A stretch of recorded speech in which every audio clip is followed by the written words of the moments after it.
O Antagônico desse domingo prossegue com a nossa rodada de entrevistas e hoje nós estamos dando um giro pelo Sulzão do Pará, sempre recebendo convidados não só da capital, mas também do interior.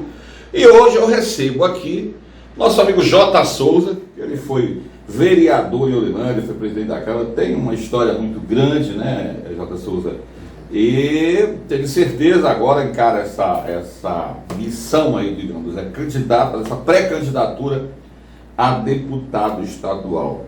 Meu amigo, muito obrigado por ter aceito o convite de estar aqui com a gente hoje. E eu começo te perguntando, por que agora, nesse momento, encarar essa pré-candidatura? Meu caro Evandro, eu que agradeço aí pelo seu convite, é um prazer muito grande estar aqui com você. Essa pré-candidatura, ela está vindo num momento oportuno. Nós vivemos lá no sul do Pará, mais precisamente na região da PA 279, sul de Orilândia do Norte. Cheguei ali no final da década de 70 como garimpeiro, quando nem existia ainda a cidade de Orilândia, nem Tucumã, nem estrada.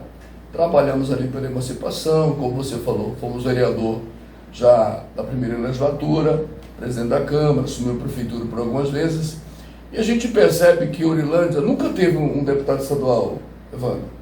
E a região ali da PA 279, que passa de Xinguara, Água Azul, Orilândia, Tucumã, São Félix do Xingu, é uma região extremamente abandonada. Pra você ter ideia, é só buraco naquela estrada e acidentes, morte ali, infelizmente. Então nós precisamos de um representante. Isso é uma questão de antiga, né? Antiga ali, uma coisa que é muito abandonado. A gente tem que mudar a cara daquele ali. Tá. Me diz uma coisa, você chegou, como você falou, como garimpeiro, né? Você chegou em Orilândia, no sul do Pará. Você estava vindo de onde? Você veio para Orilândia, participou desse momento que a cidade nasceu. Me fala um pouco sobre isso. Aos 14 anos de idade, né, eu tinha um ano que tinha perdido meu pai no estado de Goiás, com 13 anos eu perdi ele em um acidente. E nós fomos convidados pelo governo federal da época, o governo militar, para integrar a região amazônica, né, para não entregar. Precisava. Era o slogan da época. Era o slogan da época, a campanha do governo. Então oferecia a terra, a gente tinha que fazer o desmatamento, e nós viemos, através desse convite, começamos a trabalhar em roça, em fazenda, e entramos no garimpo. 15 anos de idade me tornei garimpeiro.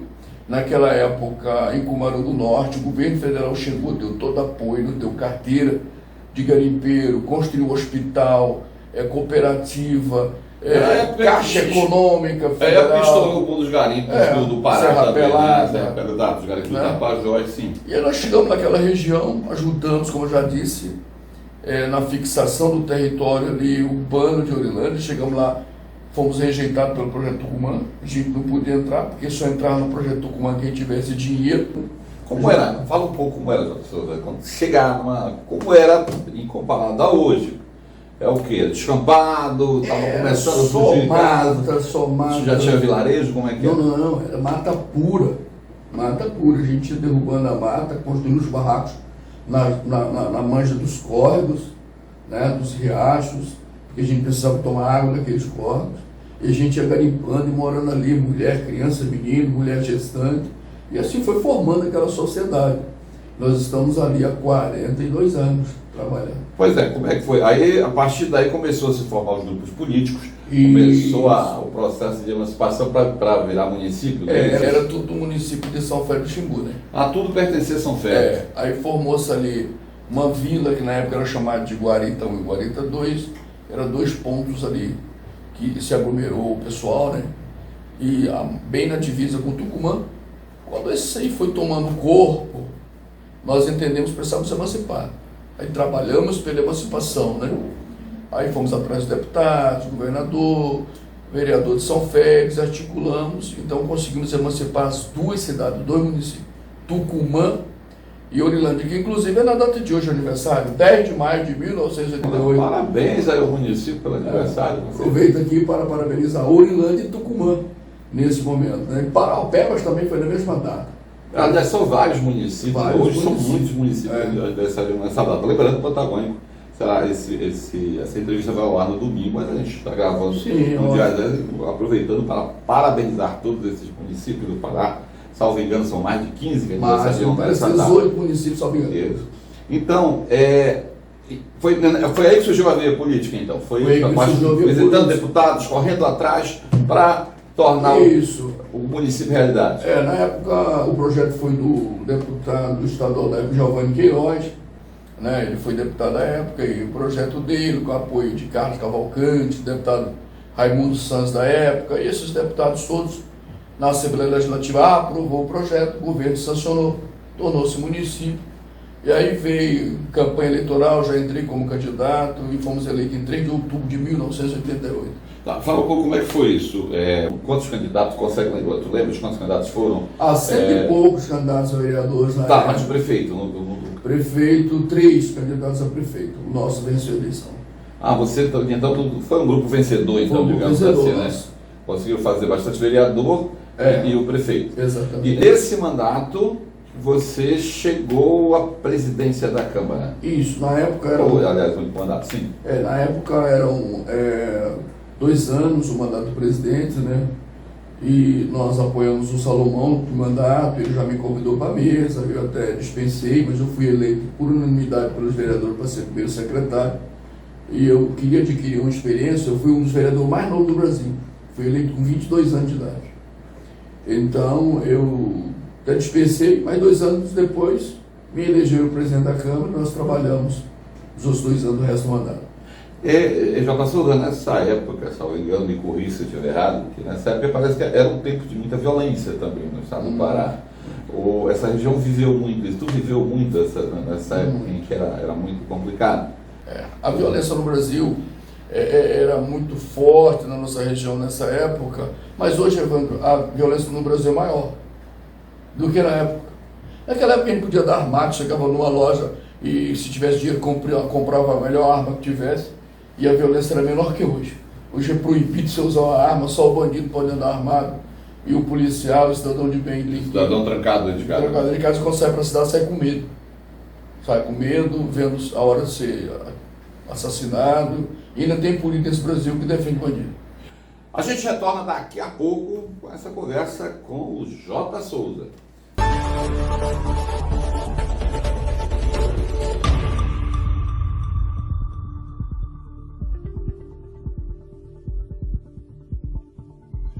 Retomando aqui a entrevista com o Jota Souza, né, e falando do nosso interior do Pará, mais precisamente do sul do Pará, eu quero lembrar que o Antagonista nós estamos aí nas redes sociais, no Facebook, no Instagram e no Twitter, e essa entrevista, ela vai, como as outras entrevistas feitas aqui pelo Antagonista, ela vai ser aos domingos no YouTube.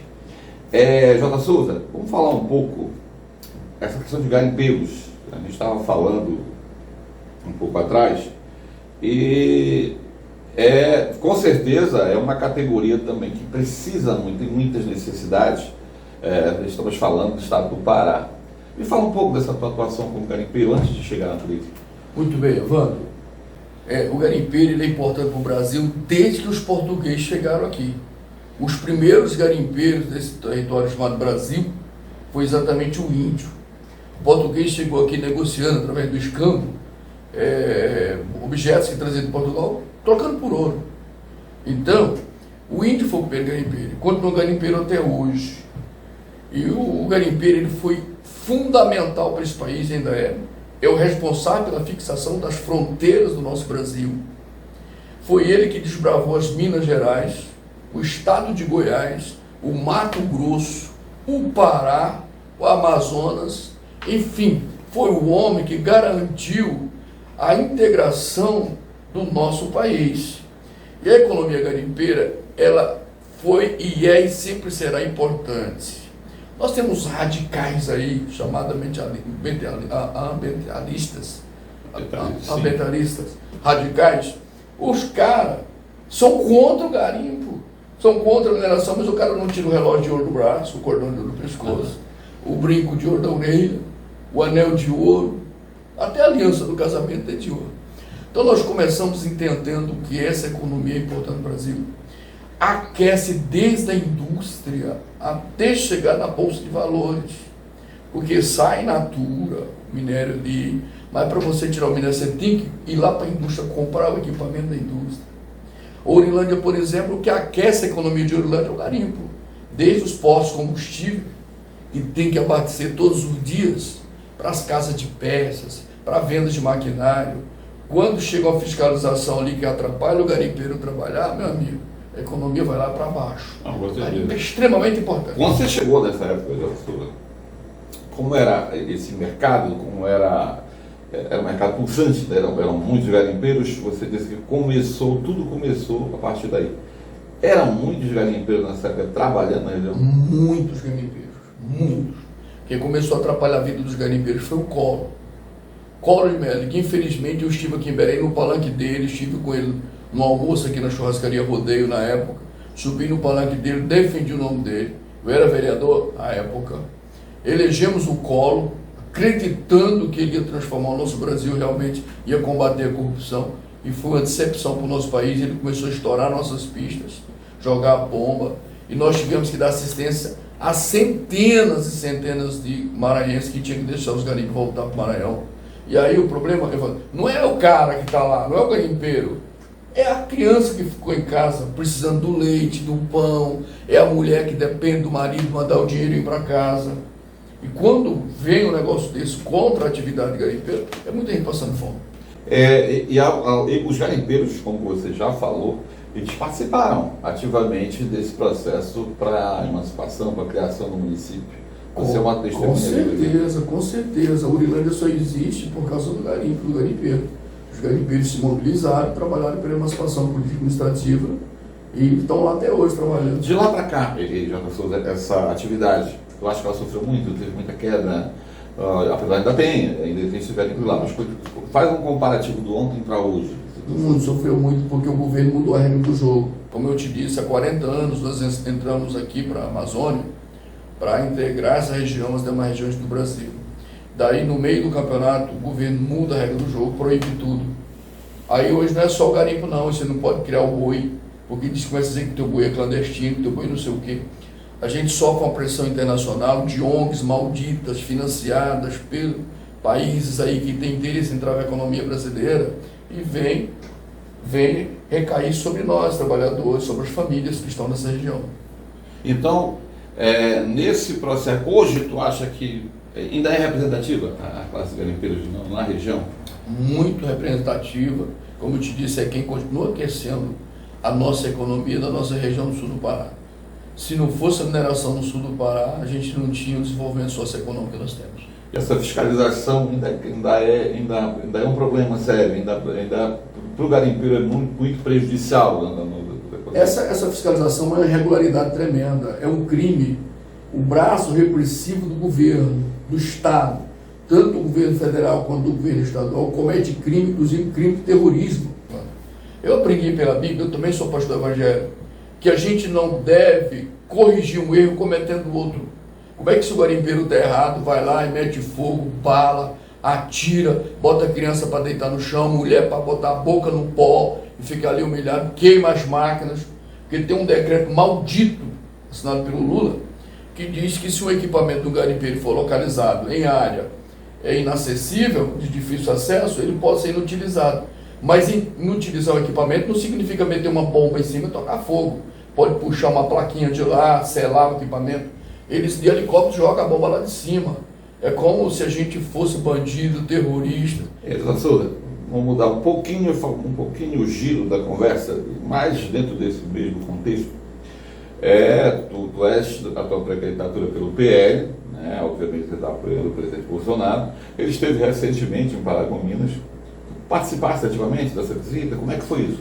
Eu estou rouco, inclusive, por causa disso, né? A princípio foi, eu peço desculpa para você, para sua esposa, né? O pessoal que vão nos assistir o vídeo domingo, né? Em razão da minha voz estar assim, porque eu fui para Paragominas para receber o Bolsonaro, fui lá com o Zequinha, estava lá, né? O Joaquim Passarinho, Júlio Marinho, e muitos outros amigos ali, pastores, evangélicos. E eu nunca, Evandro, tinha participado de um momento tão emocionante daquele. Eu não fui para um lugar privilegiado, não fui para um palanque, não fui para a área de elite, eu fiquei no meio do povão. Então o povão me levou assim como fosse uma onda. Aí mais ou menos umas 80 a 100 mil pessoas. coisa fantástica. Eu nunca vi um homem tão querido quanto o nosso presidente Bolsonaro. E o povo recebeu com muita alegria e está recebendo em tudo quanto é lugar desse país. E nós somos bolsonaristas agora, desde 2015, que eu já apoiava ele como deputado federal, já admirava.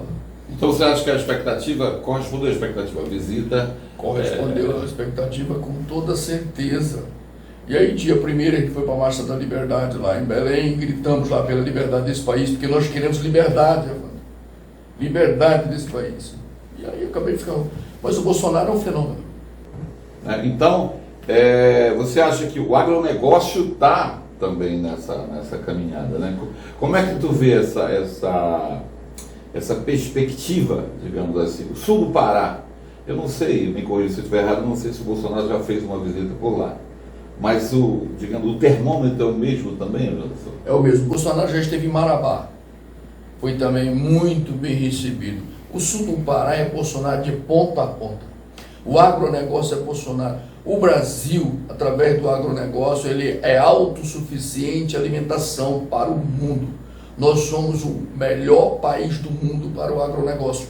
Aqui nós não temos o tufão, nós não temos o furacão, nós não temos o tornado, nós não temos a geada, nós não temos a seca, nós não temos nada das intempéries da natureza que vem atrapalhar a produção de alimentos. Então o Brasil é o melhor país do mundo. E a Europa sabe disso, alguns países de lá querem nos travar. Por isso, mano, essa guerra ambiental. Eu fiz geografia, eu dou aula de geografia, eu sou licenciado pela Universidade Federal do Pará em geografia e fiz minha pós-graduação em planejamento e gestão do desenvolvimento regional. Então, se for para discutir a questão de forma científica, a gente discute também. Então, eles criam lá uma tese científica exacerbada com relação à preservação ambiental de forma radical, para travar nossa economia nacional. Ninguém está se importando com a árvore aqui no Brasil. Quem preserva isso somos nós. Nós só temos 7% de área agricultável no Brasil e produzimos mais que todos os outros países do mundo. Falando agora um pouco da tua pré-candidatura a deputado, pelo PL, não é isso? PL. E lógico, todos os candidatos têm, qual a tua bandeira de luta nesse momento? Nessa caminhada que começa? Sou PL, sou Bolsonaro, sou Zequinha. Contra a corrupção. Por que eu apoio Bolsonaro? Porque levantou uma tese para arrebentar com esses corruptos nacionais. A pior praga que existe, Evandro, chama-se corrupção. Corrupção é pior do que a AIDS, corrupção é pior do que o Ebola, corrupção é pior do que esse vírus que veio aí, né? Esse vírus maldito aí, que desviar dinheiro demais em nome do vírus. É pior do que tudo que não presta. Corrupção é o pior câncer que existe. Então o Bolsonaro veio combatendo, está combatendo, com 3 anos no governo. Nunca se viu falar em corrupção nesse governo, a não ser algumas questões pontuais, e ele demite logo, afasta logo. Então não dá. O brasileiro precisa aprender. Se você votar e o cara corresponder, vote de novo. Se não corresponder, for corrupto, manda para fora. A gente não aguenta isso, Evandro. Com certeza, a corrupção realmente é uma chaga. E certamente o assunto não se esgotaria aqui. Mas falando necessariamente da tua atuação, da tua região, do sul do Pará, daquela área que tu já conhece ali, como tu mesmo já falou, e chegou ali muito cedo, acompanhou. Se tu fosse citar, olha, as mazelas, os problemas que precisam ser enfrentados, qual você enumeraria aí para combater? Primeiro ponto, nós precisamos de transporte. Nós não temos assistência ao transporte. Nós estamos ali numa região. O município de São Félix do Xingu tem cerca de 4 milhões de cabeças de bovinos. É o maior produtor de bovino do mundo. É muito gado, né? É muito gado. Não tem nenhum país do mundo que tenha tanto gado quanto São Félix do Xingu. E os nossos caminhoneiros estão lá, caminhão quebrando, encapotando, caindo em pontes, quebrada, estrada não tem, atoleira, tudo que não presta. Nós não temos o transporte, nós não temos estradas. PA 279 é uma vergonha. O sul do Pará é uma vergonha. Eu pergunto assim, meu Deus do céu, será que só nós aqui do sul do Pará não temos direito a estradas, a pavimentadas, a rodovias de qualidade? Eu andei um dia desses 8.000 quilômetros pelo Brasil afora. Eu saí de Indianápolis, passei em Brasília, fui para BH, Rio de Janeiro, passei por São Paulo, fui lá no Paraná, Curitiba, Santa Catarina, voltei pelo Mato Grosso do Sul. Eu rodei na minha caminhonete 8.000 quilômetros. Em estradas pavimentadas. Quando você chega no Pará, você não tem estrada. Por quê? Nós somos piores que os outros? um país rico desse. Inclusive, não quiseram entregar para nós o estado de Carajás, porque o norte, me desculpe que você é daqui de Belém, mas o norte não quer perder o sul. Então, se não quer perder o sul, que invista lá. Um dia desse, um assessor do governador falou: você acha que o governador vai cuidar da PA-279? Você acha que vai fazer um negócio desse? Vai cuidar do estado daqui perto de Belém, que tem muita gente, lá não tem quase ninguém. Então não vai pedir volta lá? Uma região desassistida, né? Não vai pedir volta, desassistida. Então nós não temos estrada, nós não temos saúde, de péssima qualidade. Quando o paciente tem um problema mais grave, tem que ficar lutando para trazer para Belém, para sair para Araguaína, Goiânia, aquela luta, sabe? Nós não temos saúde de qualidade. A educação é péssima, mal assistida, nós somos abandonados, isso que é verdade. E a gente tem que trabalhar contra essa realidade. E a região lá, como falaste, a região, estamos falando do município, esse município que citou, nunca teve um representante na LEPA? Ourilândia nunca teve um representante direto de lá. Nós tivemos em São Félix do Xingu um candidato que foi eleito deputado na época, depois ele abandonou o mandato para ser candidato a prefeito e ganhou a eleição em São Félix, foi prefeito. Aí nós temos outro que teve uns votos na região, que é o deputado Caveira, né? Ele teve uns votos na região, mas ele não é exatamente de lá, né? E de lá mesmo nós nunca tivemos nenhum representante na Assembleia Legislativa. A gente retorna daqui a pouco, no último bloco dessa conversa, com o pré-candidato a deputado estadual, Jota Souza.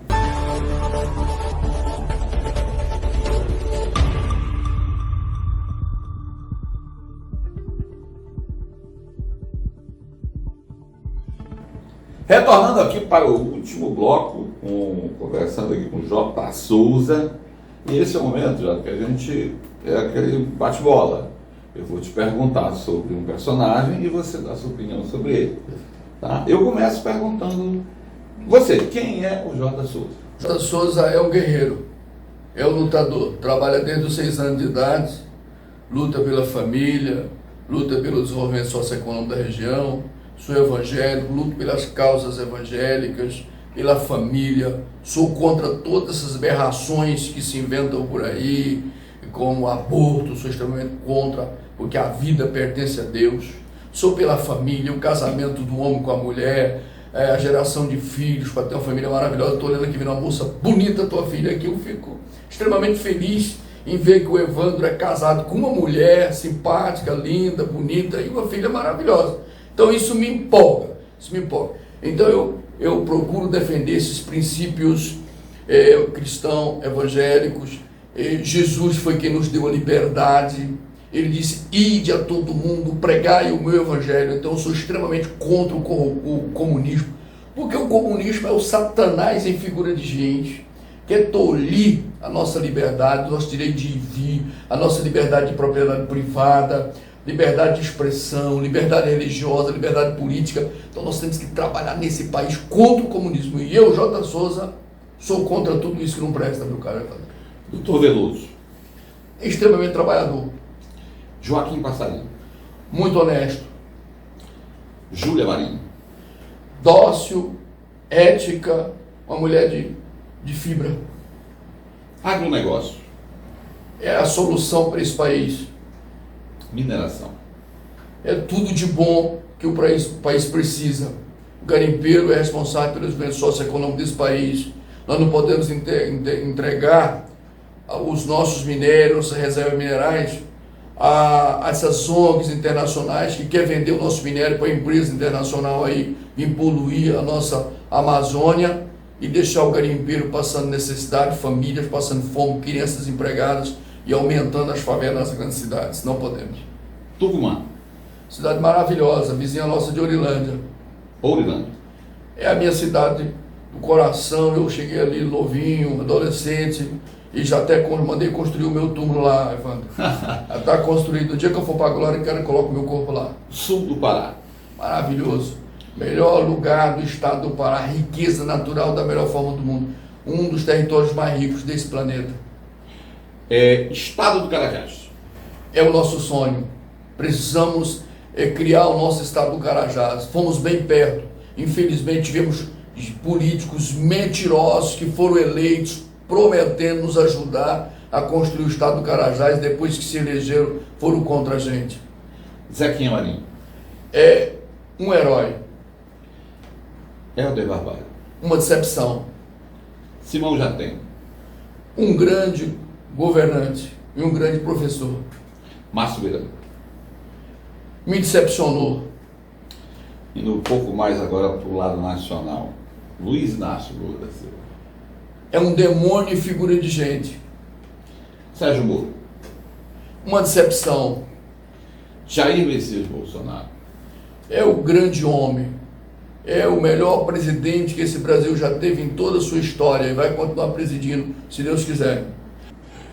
Jota, foi um prazer te receber aqui. Eu te agradeço, eu desejo sucesso nessa caminhada. Eu sei que são muitos candidatos, mas o Estado é grande, eu acho que você tem todas as condições para atingir seus intentos. Eu quero deixar agora à disposição para você, as suas considerações finais, para você falar com os nossos amigos.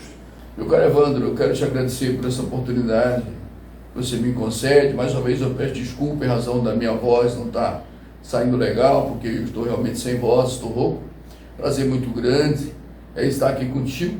Eu quero transmitir o meu abraço ao nosso povo do estado do Pará, principalmente do sul do Pará, a PA 279, a minha querida Orlando do Norte, Tucumã, São Félix de Xingu, Xinguara, Redenção, Rio Maria, Santa Maria das Barreiras, Santana do Araguaia, Conceição do Araguaia, Canaã dos Carajás, Paraopebas, a Serra dos Carajás, que eu tive lá esses 2 dias, é um pedaço dos Estados Unidos aqui no Brasil, meus amigos pastores, meus irmãos, membros da Assembleia de Deus, Missão, Madureira, Ceará de Seta, lá na Casa da Bênção, enfim, meus irmãos evangélicos, o povo de Deus desse Brasil. Vamos abraçar essa causa que é nobre, por quê? Nós vivemos, meu caro Evandro, um ano de 2022, é a guerra do bem contra o mal. Ou o bem vence ou o mal vence. E Jesus disse o seguinte, lá em Apocalipse, você não é quente e nem frio, por isso vomitar-te-ei da minha boca. Oxalá que você fosse quente ou frio. O que eu quero dizer com isso, a palavra bíblica? Que você não deve ficar em cima do muro aí, não deve ser indiferente, para mim tanto faz. Não, tanto faz não. A guerra é espiritual, é do bem contra o mal e se materializa no campo político. Nós, eleitores, que temos que escolher. Ou a gente fica com Jesus, com a nossa liberdade, o Brasil se desenvolvendo a cada dia, que nós temos tudo para se tornar a maior nação desse mundo, ou então nós vamos ao lado de Satanás, se escravizar do lado da esquerda, entregar o nosso país para os demônios, e não é isso que nós queremos. Nós ficaremos na direita com Jesus, com Bolsonaro, com o Zequinha e com meu amigo Evandro.